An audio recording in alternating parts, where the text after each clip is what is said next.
Have you ever found yourself to be so busy that you complain that there just aren't enough hours in a day? Some days it feels like as soon as you wake up and you put your feet on the floor, you're already behind. And you just find yourself running from thing to thing, just playing catch up. And there's so many things to do and people to see that you just can't possibly actually keep up.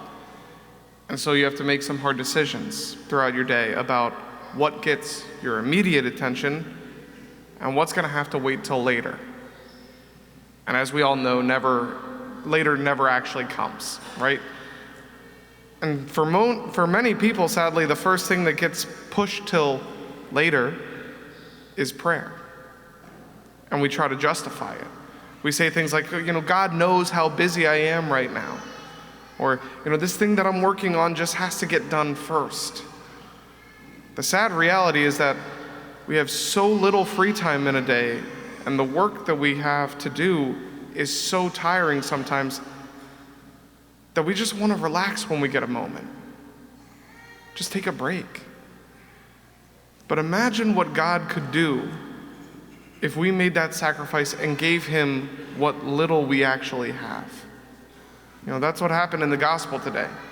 Jesus tells the disciples that they should give the crowd of over 5,000 something to eat. And the disciples know they only have 5 loaves and 2 fish. If any of us were in their shoes, we probably wouldn't have even considered that a possibility and just told Jesus, we can't possibly feed them. It's impossible. They wouldn't have even brought up the 5 loaves and 2 fish. That's not what they did. They offer that to Jesus. They offer Jesus what little they have, and he makes it sufficient. More than that, he takes the 5 loaves and 2 fish, and he makes it enough not just to feed the crowd of over 5,000 perfectly, which he could have done, but there's enough left over to fill 12 wicker baskets full. Now apply that lesson to our prayer lives. We know we're going to be busy throughout the day, and we're going to have very little free time.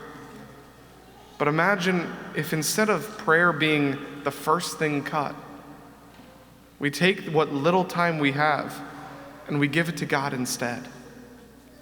We give that time to the one who is the source of peace and joy, the one who's in control of all things and wants to be with us as we go through our days. What would our lives look like then? How much more at peace would we be as we go through the rest of our day?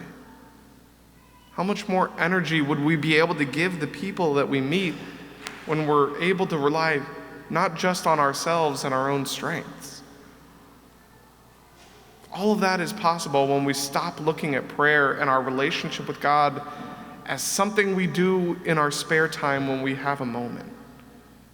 And we start treating it like a non-negotiable.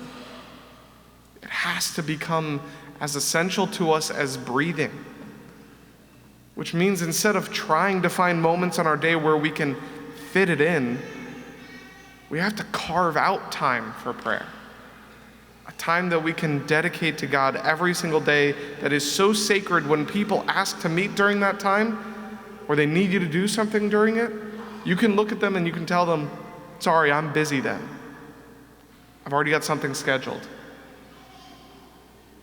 And that exact time is going to be different for each person depending on probably a lot of things. Do you pray better in the morning? Or do you pray better at night? Setting some time aside first thing in the morning if you're a night owl or late at night after a long day isn't going to do you a lot of good if you're regularly just falling asleep during your prayer then. You have to find what works for you.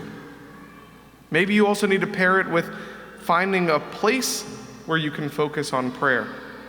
Because, a noisy living room where people are always trying to talk to you and get your attention, might not be the best place where you can hear God as he speaks to you in the silence.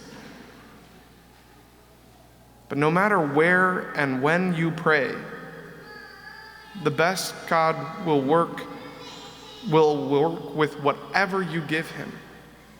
He will work with what little you can give him, and he will make it more than enough.